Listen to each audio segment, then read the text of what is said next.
Et voilà le message que je vais vous apporter aujourd'hui, tiré bien sûr de la Baracha Béchalar, qui veut dire il laissa partir le peuple. Le point d'orgue, le point culminant de cette paracha, et même des autres parachutes d'avant, avec Vaïra, Beau et celle-ci, Béchalar, c'est bien sûr, le point culminant, c'est bien sûr la sortie d'Égypte, l'ouverture de la mer Rouge. Alors, cette ouverture de la mer Rouge a un sens très profond. Puisqu'on en parle, on commémore les situations à Pessah, puisque ces trois parachutes instituent le Seder de Pessah, et on le redit chaque année à cette période-ci de Bachalar. Donc, c'est vous dire à quel point c'est une paracha excessivement importante.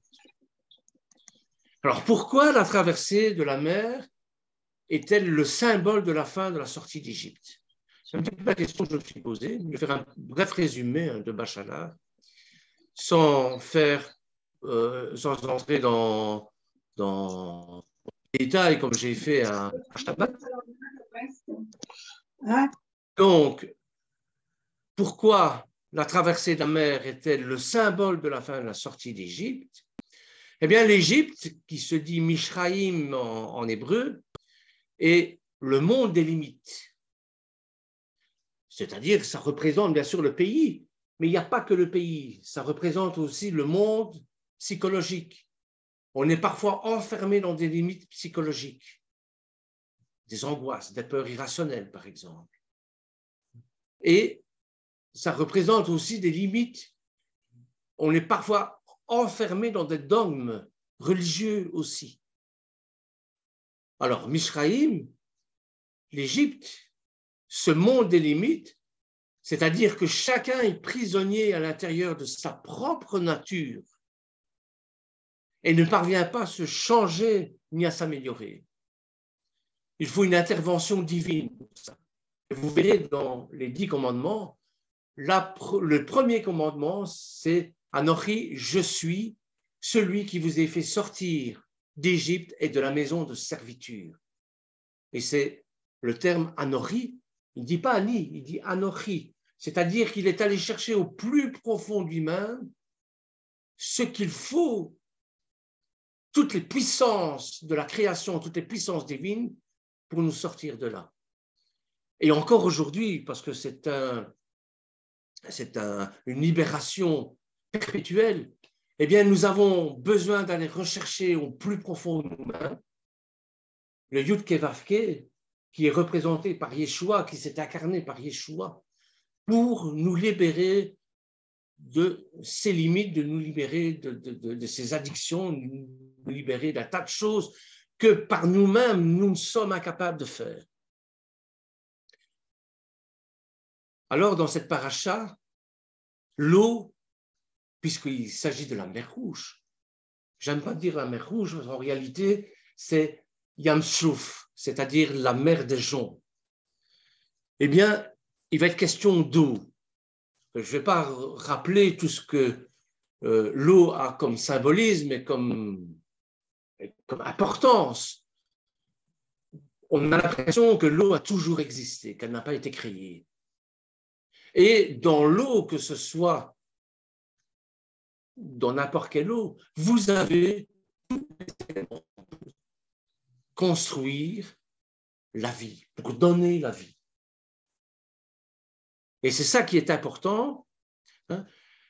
L'eau représente l'absolu contraire de la nature humaine, puisqu'il est impossible pour l'homme de vivre dans l'eau, comme il est impossible pour le poisson d'y vivre hors de l'eau d'ailleurs. Donc c'est déjà un point qu'il faut remarquer. Et la traversée de la mer Rouge symbolise le fait qu'elle est entrée à l'intérieur de l'eau et restée vivant à l'intérieur de l'eau.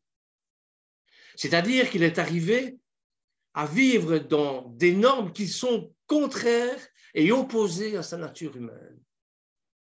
Je ne sais pas si je me fais bien comprendre, mais changer sa nature, être capable de faire ce qui est l'absolu contraire de son caractère, de nos habitudes, de nos conditionnements, c'est ça un véritable miracle. Et le véritable miracle ne peut se faire que si nous avons Yeshua en nous. De nous-mêmes, c'est impossible. Oui, parce que nous sommes conditionnés par justement nous sommes conditionnés par tout un tas de choses qui font que notre personnalité est comme ça, que notre nature est comme ça et qu'on ne peut pas y changer. Si vous êtes d'une nature, d'un tempérament colérique, eh bien, vous pouvez faire tout ce que vous voulez de vous-même, eh bien, vous n'arriverez pas à vous calmer. Il n'y a que Yeshua, la paix, le shalom de Yeshua qui peut y arriver. Vous voyez, c'est ça, Mishraïm. C'est ça la sortie d'Égypte. Alors, changer sa nature, être capable de faire ce qui est absolu contraire de notre caractère, n'est réalisé que par la Roua HaKodesh. C'est son rôle. Il ne va pas vous changer de lion que vous êtes en agneau, c'est pas ça. Mais il va transformer ce lion que vous êtes pour la parole de Dieu, pour l'établissement de son royaume, pour la construction de son royaume. Ça oui. Il ne va pas changer votre nature. Il va la transformer. Donc le miracle, c'est ça le dévoilement surnaturel. C'est-à-dire que si vous êtes d'un tempérament explosif, eh bien, on va utiliser cette explosion pour pouvoir apporter la parole aux autres, par exemple. Enfin, arrêtons de chercher les miracles dans les histoires d'Alice au pays des merveilles. Parce que lorsque vous entendez autour de vous les miracles, même parmi le monde chrétien, j'ai l'impression que parfois on est à l'intérieur d'Alice au pays des merveilles. Ou dans des films de science-fiction. Ou comme à Hollywood, là. Les 10 commandements avec Hollywood, hein, avec Charlton Heston. Il y en a d'autres qui l'ont fait. Hein. Mais wow, c'est grandiose. Bon, le miracle, c'est pas ça. C'est pas ça du tout. Enfin, je vous en parlerai une autre fois. Le but de ce message, c'est pas bien sûr le miracle, mais c'est cette eau qui apporte régénérescence, cette eau qui détruit, cette eau qui purifie aussi. Le vrai et seul miracle est notre capacité à changer, à bouleverser, à transformer notre nature en défiant l'impossible et l'impensable et en réalisant des choses que nous n'aurions même pas en rêve imaginé pouvoir réaliser. Ça, c'est le miracle. C'est le vrai miracle. Et il n'y a que Yeshua qui peut le faire. Alors, à partir du moment où nous prendrons conscience que le seul vrai miracle est en nous, c'est Yud Kevavke qui est en nous, c'est Yeshua qui est en nous, dans notre capacité de nous changer, de nous transformer, de faire tomber toutes les limites de notre nature et de notre caractère, eh bien seulement alors, nous vivrons et comprendrons ce qu'est vraiment un miracle. Mais pour ça, il faut être prêt. Il faut être prêt parce que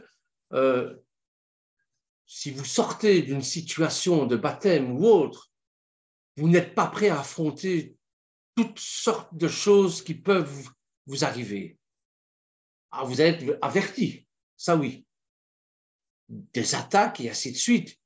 Mais il faut se préparer, il faut qu'on devienne des guerriers. Et c'est la raison pour laquelle les Hébreux, au lieu de longer la mer qui était beaucoup plus facile pour atteindre Eretz Israël, a fait toute une série de détours parce qu'ils n'étaient pas prêts spirituellement, psychologiquement, à affronter les Philistins. Malgré que Yeshua, malgré que Adonai les a conduits à travers le désert, malgré qu'ils ont vu énormément de miracles, les miracles, c'est-à-dire les 10 plaies qui ont impacté l'Égypte. Malgré qu'ils ont vu ça, vous allez voir, ils vont quand même mettre en doute la parole de Dieu, la parole de Moïse. Ils vont douter, mais douter jusqu'à la fin. Au point même qu'ils vont vouloir retourner en Égypte. Ils préfèrent être esclaves comme libres. Enfin, je vais un petit peu trop loin, vous verrez ça dans les parachutes suivantes. Mais bon, c'est ce qui se passe. Donc, on va arrêter de rêver, de parler de l'ouverture et on va essayer de revenir à nous-mêmes. Et on va essayer de comprendre cette transformation. Comment? Eh bien, il y a un point de comparaison qu'on peut faire avec la sortie de la mer Rouge, cet exode-là, et le baptême. Par le baptême, et pour ça, il faut revenir au début de la création. Lorsque Dieu sépare les eaux d'en haut, les eaux d'en bas, il faut partir de là pour comprendre ce qui s'est passé dans la mer Rouge. Et par la suite, le baptême. Lorsque Yeshua nous envoie 2 par 2, faites des disciples et baptisez-les au nom du Père, du Fils, du Saint-Esprit, mais ça c'est un ajout, baptisez-les au nom d'Élohim. Voilà. Donc c'est ce qui nous est demandé par le Seigneur. Mais revenons en Genèse au chapitre 1, verset 7. Et ce qu'il nous dit, donc c'est au moment où l'Éternel sépare les eaux d'en bas, les eaux d'en haut. Si vous avez vos Bibles, donc Genèse chapitre 1, verset 7, à partir du verset 6 déjà, jusqu'au verset 8. Dieu dit qu'il y ait une étendue entre les eaux et qu'elle sépare les eaux d'avec les eaux. Déjà ça, c'est très compliqué à comprendre. Mais bon, on reverra tout ça, bien sûr, au moment de Bereshit. Dieu fit l'étendue, il sépara les eaux qui sont au-dessus de l'étendue d'avec les eaux qui sont en dessous de l'étendue. Donc, vous avez 2 mondes qui se séparent, là, qui séparent 2 mondes, le monde spirituel et le monde matériel. Et cela fut ainsi. Dieu appela l'étendue du ciel. Ainsi, il y eut un soir, il y eut un matin, ce fut le second jour. Il est à remarquer que les eaux sont là de toute éternité, je vous le disais. Elles n'ont pas été créées, du moins on n'a pas l'impression qu'elles ont été créées. Et nous sommes donc, et nous savons comme vérité absolue que l'eau est une matrice, parce que nous avons vu les enfants grandir dans le liquide amniotique. Donc, on sait que c'est une matrice qui comporte tous les éléments de la vie. Et on peut la comparer à la création de l'univers, semblable à la création de l'homme dans l'utérus. Dans cette eau, il y a tous les éléments pour faire le commencement. Et la vie. Hein. Et la vie, surtout la vie. Sans eau, la vie est impossible. Ça, vous le savez déjà, on a déjà fait des cours là-dessus. Et nous savons l'importance que revêt l'élément liquide. Puis, on rentre dans l'eau. Donc, ça, c'est déjà en Genèse, au chapitre 1, verset 7. On sépare les eaux. Et puis, plus loin, on nous apprend que l'eau a un pouvoir de régénérescence. L'eau a un pouvoir de recommencement. C'est avec Noach. Donc, l'eau sert non seulement de matrice créatrice, mais d'élément purificateur. Comment? Mais par la destruction. Le monde a été détruit. On appelle ça le déluge. Eh bien, voilà que ça recommence avec Israël. Israël, qui est devenu un peuple, parce que le fait de sortir des eaux de Yam Souf, de la mère des gens, eh bien, c'est une naissance. C'est la naissance d'un peuple. C'est comme ça que je le vois, moi, en tout cas. Donc, non seulement elle sert de matrice créatrice, mais d'élément purificateur. Elle a purifié, à ce moment-là, en noyant les Égyptiens, hein, en montrant sa puissance divine, hein, parce que, bon, dans cette eau, bien sûr, on dit que Myriam a entonné un chant. D'ailleurs, ce Shabbat-là, on appelle le Shabbat Shira, le Shabbat du chant.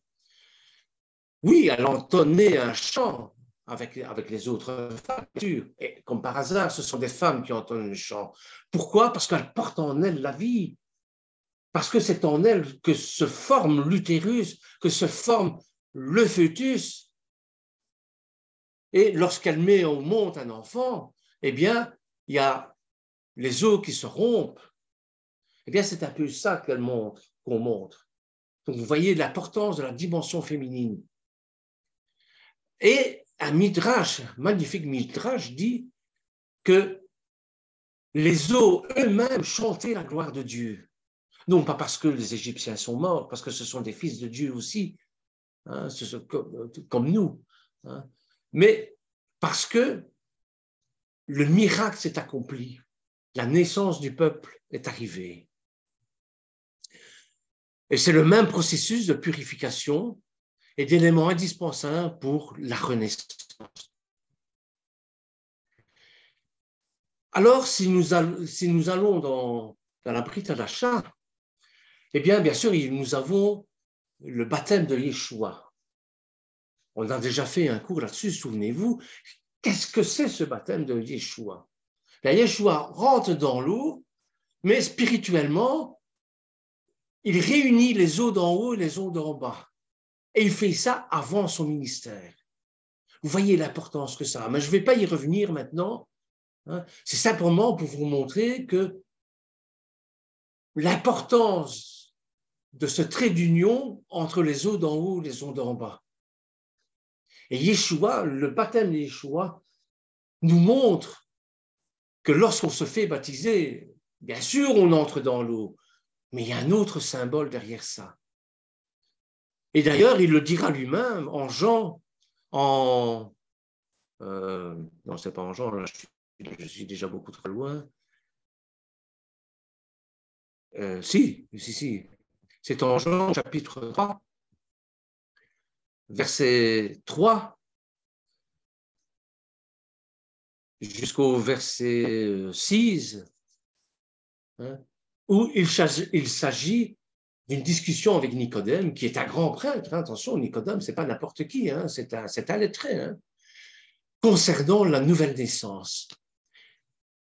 Et Béchalar, c'est un petit peu ça que ça me fait penser. Ça me fait penser à la nouvelle naissance. Regardez ce qu'il nous dit. Donc, Jean, chapitre 3, verset 3, si vous l'avez, faites un petit signe. Jean, chapitre 3, verset 3.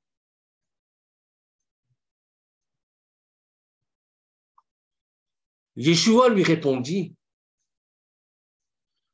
en vérité, je te le dis, à moins de naître de nouveau, en grec c'est anothem, à moins de naître de nouveau, nul ne peut voir le royaume de Dieu. Notre naissance, notre baptême, notre renaissance, c'est dans le but de voir le royaume de Dieu.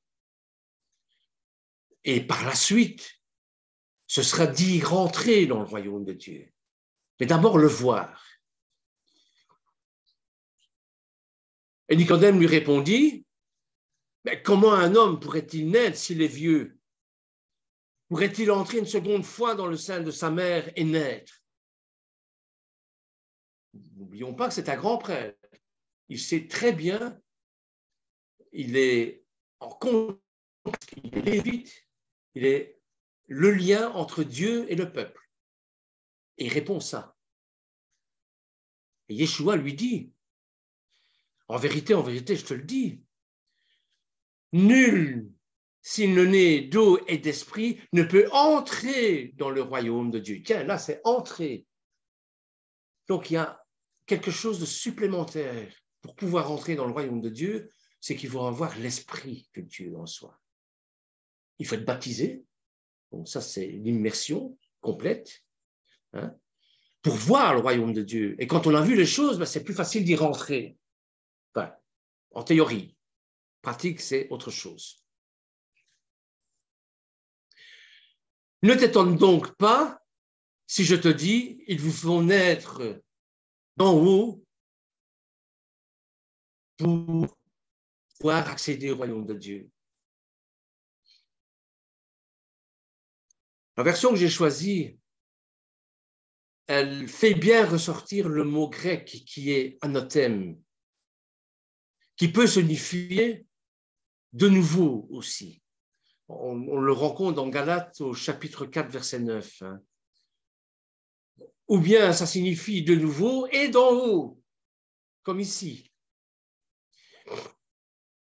Et dans la Brit Hadasha, il semble ici que si Nicodème avait compris en araméen cette naissance dans le sens d'une autre naissance physique, mais d'une renaissance, c'est-à-dire d'une naissance spirituelle, eh bien, Yeshua lui répond qu'il s'agit en fait d'autres naissances qui viennent d'en haut par le Saint-Esprit, par la Roua Kodesh.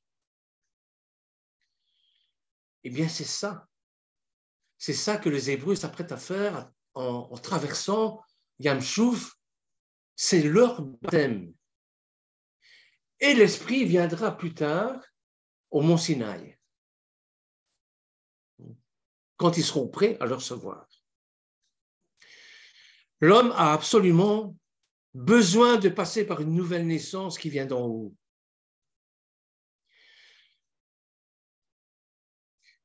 Yeshua dit qu'il faut, c'est en Jean chapitre 3, verset 7, il faut parce que tout homme est mort dans ses offenses et ses péchés. Éphésiens chapitre 2, verset 1. Le péché fait mourir l'homme sur le plan spirituel. C'est ça l'héritage que nous avons reçu de nos parents. C'est cette mort spirituelle.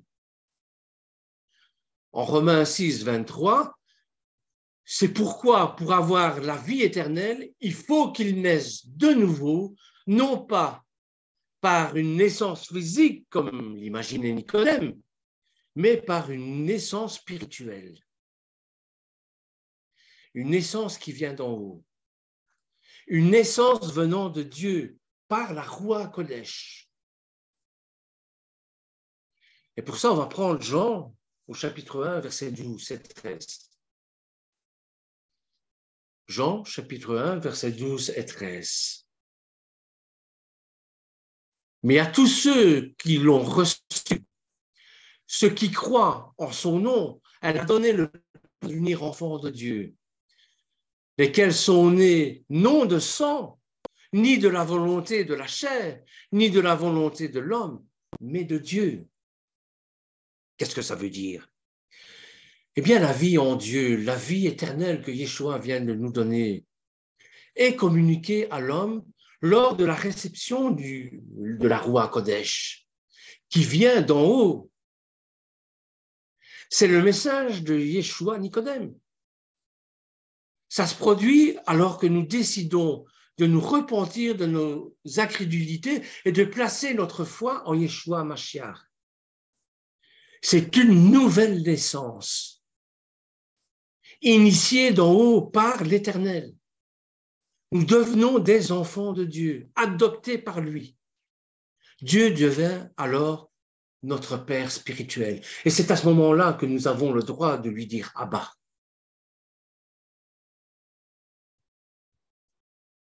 Romains, chapitre 8, verset 15. Vous avez reçu un esprit d'adoption par lequel nous crions Abba, Père. Éphésiens, chapitre 1, verset 5. Nous ayant prédestinés dans son amour à être ses enfants d'adoption par Yeshua Mashiach, selon le bon plaisir de sa volonté. C'est ça le don de Dieu. C'est ça le don de la foi. Vous voyez?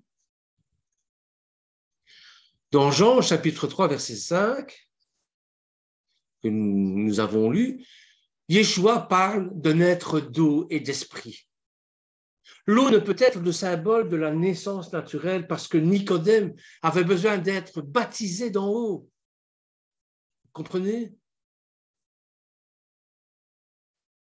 On essaye, lorsque nous nous faisons baptiser, de faire comme Yeshua, d'être baptisé d'en haut et d'en bas. Si vous voyez les lettres O en hébreu, c'est Maïm. Maïm, hein, si vous renversez, parce que c'est un palindrome, si j'arrive à le dire, c'est-à-dire qu'on peut lire dans les deux sens, eh bien, le Maïm, la fin du Maïm, le même sous-fit, est un même ouvert. Et ça veut dire que l'eau va passer et va descendre en bas, dans le Maïm d'en bas, dont le même sous-fit est un même fermé. C'est ça le baptême de Yeshua. Bon, je ne sais pas vous montrer ça parce que, bon, Lionel n'est pas là et je ne sais pas vous montrer ça par PowerPoint, mais je l'ai déjà expliqué dans les matrices, par exemple, dans la matrice d'eau. Hein. Donc voilà, l'eau ne peut être le symbole de la naissance naturelle parce que Nicodème avait besoin d'être baptisé d'en haut. Et certains associent l'eau au baptême d'eau, parce que le baptême d'eau suivait habituellement, immédiatement, la conversion à l'époque de Yeshua et concordait avec le baptême de l'Esprit. C'est-à-dire que ça ne faisait qu'un bloc. Le baptême de l'Esprit qui peut être, bien sûr, venu sans baptême d'eau. On voit ça dans chapitre 2, versets 37 et 38.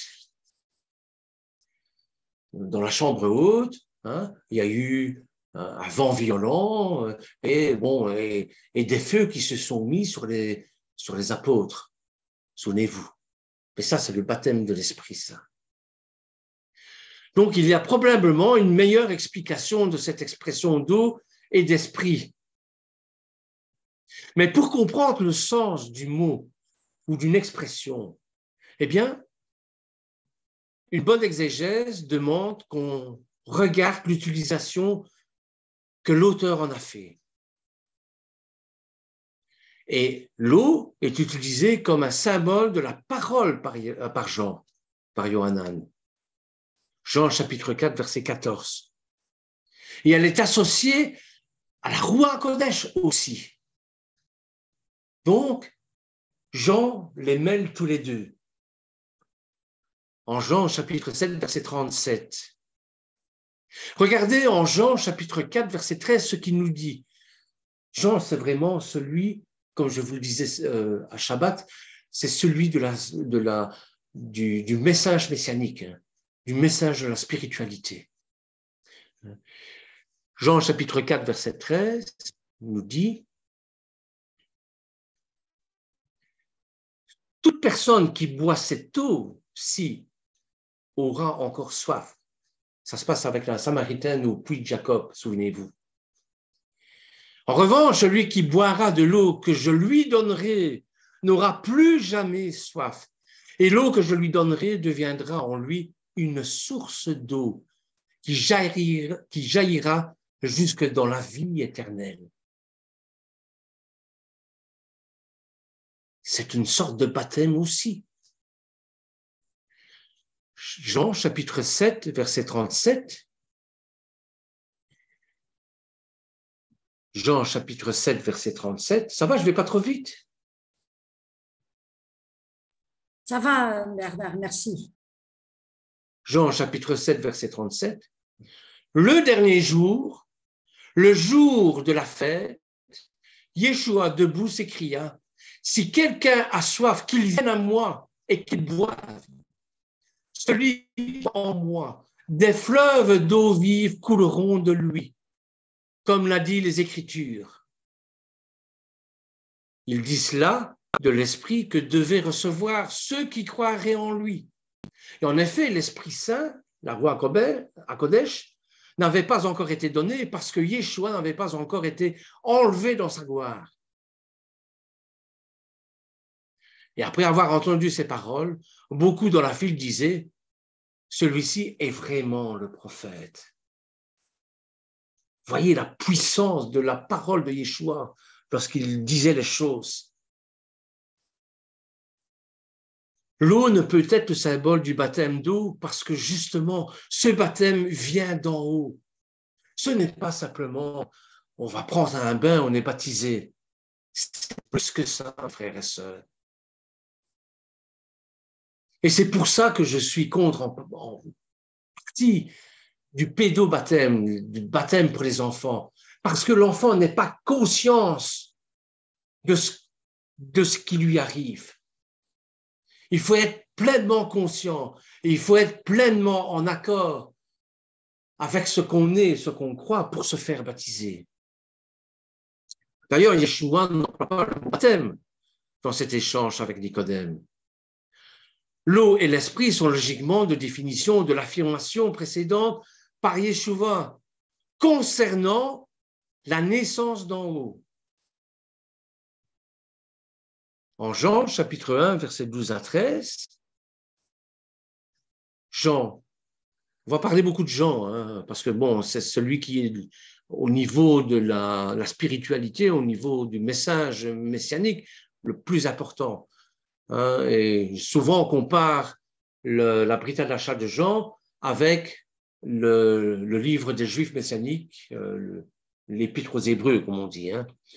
Donc, Jean, chapitre 1, verset 12.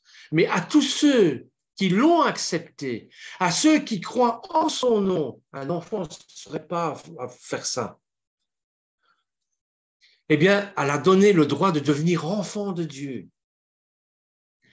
Et puisqu'ils sont nés non du fait de la nature, ni par une volonté humaine, ni par la volonté d'un mari, mais qu'ils sont nés de Dieu. L'élément humain n'intervient plus ici. Ce n'est qu'un symbole pour comprendre les choses. Comprenez? Plusieurs ont été sauvés sans être baptisés. Hein. Le baptême n'est pas nécessaire au salut.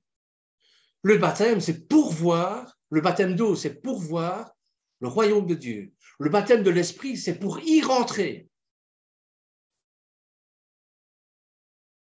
Il faut bien sûr être baptisé d'eau et d'esprit pour pouvoir recevoir Yeshua et avoir le salut, ça oui.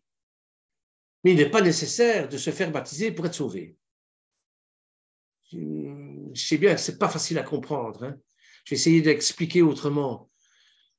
Donc, plusieurs ont été sauvés sans être baptisés, car ils sont sauvés dès qu'ils placent leur foi en Yeshua. Vous avez des exemples dans la Bible. Hein. Si l'eunuque n'avait pas rencontré d'eau en chemin, il aurait été sauvé quand même, en retournant chez lui. Prenez l'Acte, chapitre 8, versets 35 à 38. Le bandit qui se repent sur la croix à côté de Yeshua a été sauvé aussi. De même que Anne et Shmion et bien d'autres qui ont vu Yeshua et cru en lui sans être baptisés, eh bien, ces gens-là sont sauvés.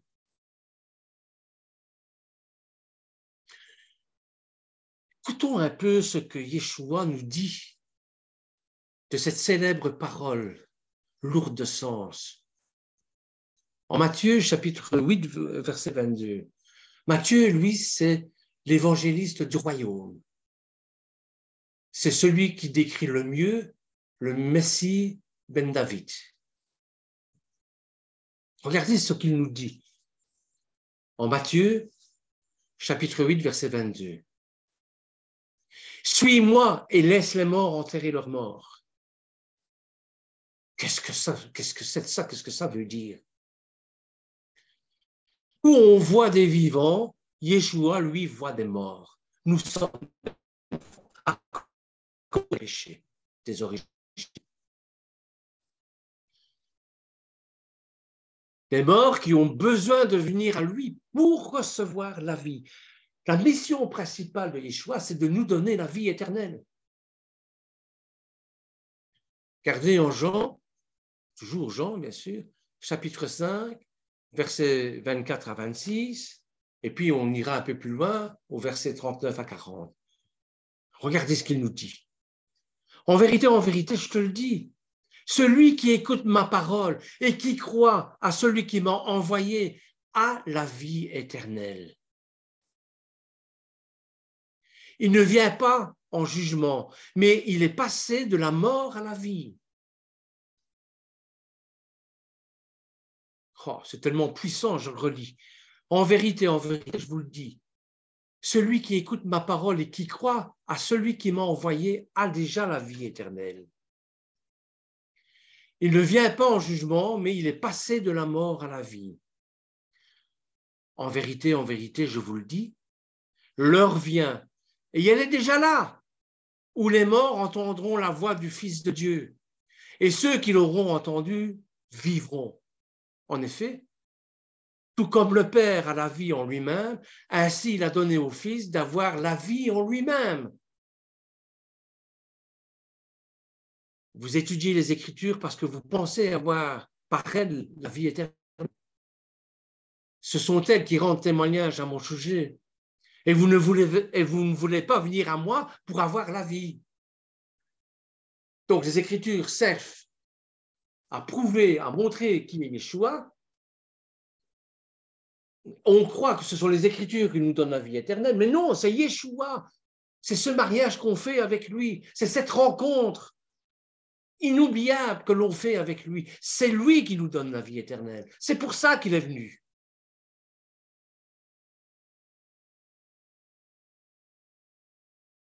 Si nous écoutons, si nous demeurons dans Jean, au chapitre 8, verset 28, eh bien, nous recevrons Jean, chapitre 1, verset 12. Vous voyez comme tout est lié.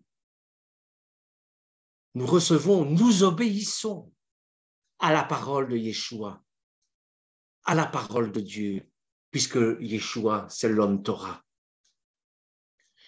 C'est que nous avons décidé de croire en lui et en Dieu. Si nous croyons en Yeshua, nous croyons en Dieu. Jean, chapitre 14, verset 1.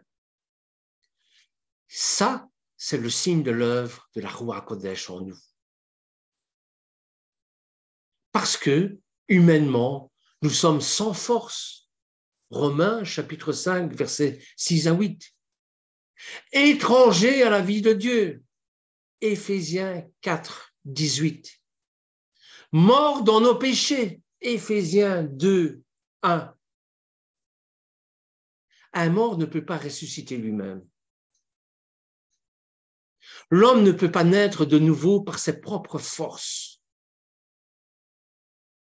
Seule la Ruach Kodesh peut nous communiquer le bon vouloir et la capacité de croire en Yeshua.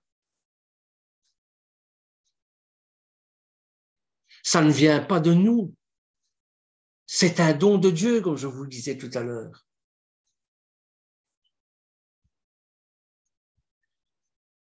En marchant dans et par la foi, la Ruach Kodesh vient nous confirmer intérieurement que nous sommes des enfants de Dieu. Romains, chapitre 8, verset 16, vous verrez ça là-dedans. Il nous convainc de l'amour de Dieu. Il nous convainc que Dieu est amour. 1 Jean, chapitre 3, verset 1. Il nous fait goûter à sa paix. C'est pour ça que je vous ai fait écouter tout à l'heure la très belle chanson de Corinne Lafitte. Romains, chapitre 5, verset 1. Il nous fait goûter à sa paix. Il nous remplit de sa joie, de son shalom. Actes, chapitre 13, verset 52. Il nous fait goûter aux fruits de l'esprit. Galates, chapitre 5, verset 22. La naissance vient où et elle nous positionne au-dessus de toute chose. Nous sommes en haut maintenant. Nous sommes assis avec le Seigneur, Yeshua Mashiach, sur son trône dans les lieux célestes. Éphésiens, chapitre 2, verset 5. Et si nous sommes en haut, ça signifie que tout le reste est en bas, sous nos pieds et les pieds de Yeshua. Nous régnons dès à présent, maintenant, avec Yeshua sur toutes les choses. Car l'Éternel a tout soumis à Yeshua, même si ça nous même si c'est pas encore visible maintenant. Et c'est pour ça que je vous dis que Béchalach, la sortie d'Égypte avec l'ouverture de la mer Rouge, ça se reproduira une fois pour toutes à la fin des temps. Vous comprenez? En Romains chapitre 5, verset 17, si par un seul homme, par la faute d'un seul homme, la mort a régné, eh bien, ceux qui reçoivent avec abondance la grâce et le don de la justice régneront à bien plus forte raison dans la vie par Yeshua, lui seul. Donc, n'ayons pas peur d'être des pécheurs. Ce qu'il faut, c'est se repentir, sincèrement. Et à ce moment-là, nous allons goûter à la grâce de Dieu, à son pardon, et à quel point nous sommes enfants de Dieu. Je vous ai parlé d'Hébreux tout à l'heure, vous avez parlé du livre des Juifs messianiques, d'Épître aux Hébreux. Regardez au chapitre 2, verset 8, ce qu'il nous dit.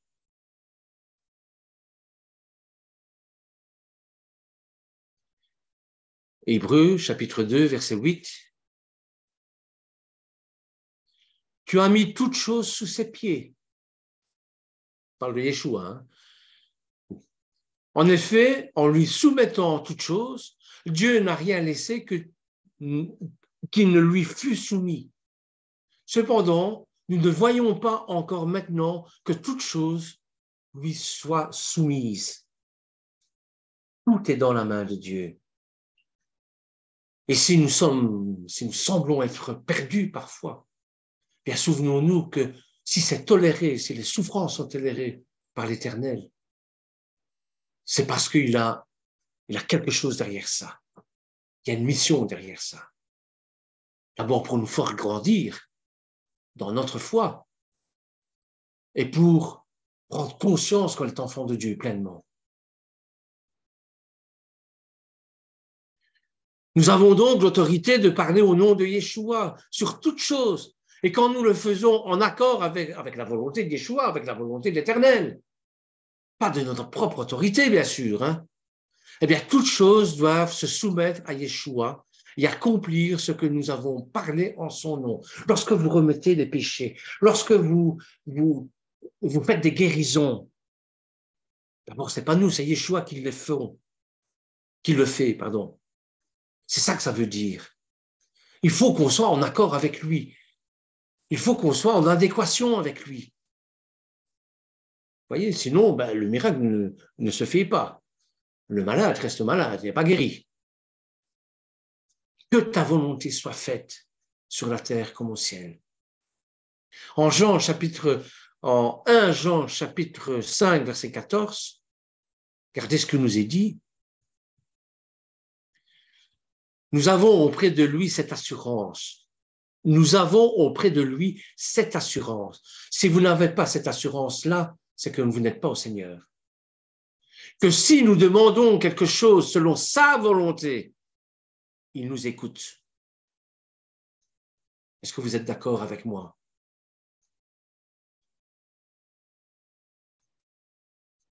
Oui. Nous sommes appelés à contribuer à faire venir le royaume de Dieu sur la terre pour supplanter le royaume des ténèbres, le royaume de Satan, qui maintient présentement le monde incrédule sous son emprise. 1 Jean chapitre 19. Le monde actuel, c'est le monde de Satan, c'est l'antichrist. Regardez dans 1 Corinthiens, chapitre 25, chapitre 15, verset 24. 1 Corinthiens, chapitre 15, verset 24. Ensuite viendra la fin. Et quand il remettra le royaume à celui qui est Dieu et Père, après avoir anéanti toute domination, toute autorité et toute puissance. En effet, il faut qu'il règne jusqu'à ce qu'il ait mis tous ses ennemis sous ses pieds. Et le dernier ennemi qui sera anéanti, c'est la mort. Dieu, en effet, a tout mis sous ses pieds. Frères et sœurs, c'est une guerre spirituelle que nous livrons jour après jour, lorsque nous nous réveillons jusqu'à quand nous endormons. C'est une guerre spirituelle, un combat à livrer tous les jours par la foi. Et si la victoire finale est acquise depuis la croix, Colossiens chapitre 2, versets 14 à 15, eh bien le combat fait encore rage présentement dans les cieux, dans les hauts lieux célestes. Et c'est pourquoi nous ne voyons pas toujours immédiatement l'exaucement de nos prières au nom de Yeshua. Mais Dieu intervient, exauce nos prières en temps et en heure, selon son mode qu'il a choisi, lui, et pas nous. Il y a opposition dans les cieux et notre persévérance est essentielle pour expérimenter les gains présentement. Ce combat, nous y prenons part sur terre parce que nous sommes impactés par un tas de choses et nous prenons position pour la justice, nous prenons position pour le bien, nous prenons position pour la souffrance, contre la souffrance de nos frères. Nous prenons position. C'est notre combat ici-bas. Comprenez? Eh bien, il y aura des répercussions dans les hauts lieux célestes, puisque tout ce qui se passe dans les hauts célestes se passe en bas, sous forme de miroir parfois. Hébreux, chapitre 10, verset 36. Car vous avez besoin de persévérance, afin qu'après avoir accompli la volonté de Dieu, vous obteniez ce que vous est promis. Tout travail de mérite salaire. C'est l'évangile comment on appelle ça, l'évangile du mérite. C'est-à-dire que même si vous êtes tellement humble que vous dites non, moi je fais ça pour la gloire de Dieu, bien sûr c'est pour la gloire de Dieu, mais vous aurez votre récompense, c'est-à-dire la vie éternelle. Tels sont les privilèges, bien sûr, et les responsabilités de l'enfant de Dieu. Né de nouveau, né d'en haut, né d'eau et d'esprit. Il a changé de position, il a changé de camp, il a été transformé du royaume d'en bas où Satan règne pour entrer dans le royaume d'en haut où Yeshua règne. Il est maintenant au-dessus de tout, assis avec Yeshua sur son trône. Il est appelé par Yeshua à faire venir le règne de Dieu sur terre, en faisant accomplir sa volonté, comme Yeshua l'avait mentionné dans Notre Père. Que ta volonté soit, que ton règne vienne, que ta volonté soit faite sur la terre comme au ciel. Matthieu chapitre 6, verset 10. Vous voyez? C'est ça, Béchalar. C'est ça la traversée de la mer Rouge. C'est ça le chant entonné par Myriam et par la mer. Quand Yeshua reviendra, alors il écrasera le Satan sous son talon et son royaume sous nos pieds. Et ensuite, frères et sœurs, il établira son royaume sur terre. Je rejoins l'Apocalypse au chapitre 11, verset 15. Et c'est pour bientôt. Alors, continuons le bon combat avec le sourire que seule la foi peut mettre sur notre visage pour que nous soyons de bons témoins Et quand c'est difficile, Apocalypse chapitre 11, verset 15, parce que ça sera difficile, il y aura des tribulations. Eh bien, le royaume du monde est remis à notre Seigneur et à son Mashiach. Et il régnera de siècle en siècle. 2 Timothée, chapitre 2, verset 12.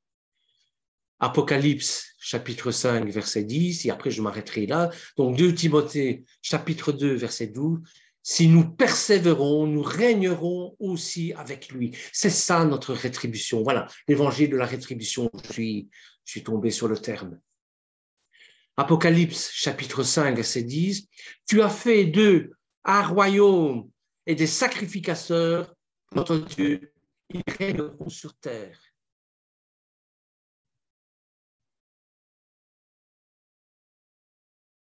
Voilà, frères et sœurs, ce que j'avais envie de vous partager aujourd'hui. Rouge à pied, en entrant dans cette mer, hein, et puis cette mer qui s'écarte pour laisser passer le peuple de Dieu, hein, eh bien, ça a un écho, évidemment, dans la Brit Hadasha avec la nouvelle naissance, la renaissance, avec le baptême d'eau et d'esprit. Voilà, que le Seigneur vous bénisse. Je vous souhaite un bon appétit. Hein, si vous avez des suggestions, n'hésitez pas. Hein. Après, on terminera Merci, avec... Bernard. Merci bien, Bernard. Ça nous a fait du bien. Beaucoup de bien. Eh bien, tant mieux, mais c'est ça, soyez heureux parce que le Seigneur est avec nous. Même si nous traversons des moments difficiles, soyons dans la joie, soyons des témoins de cette foi, soyons des témoins de la joie. Comment voulez-vous que les gens qui sont dans l'extérieur viennent au Seigneur si nous tirons une tête jusque par terre, si nous portons toutes les misères du monde? Oui, nous portons les misères du monde. Oui, nous traversons les difficultés au même titre que les non-croyants. Bien sûr, mais nous avons une autre manière de voir les choses. Inculquons-leur cette manière de voir les choses. Parce que nous sommes nés de nouveau. Amen. Voilà.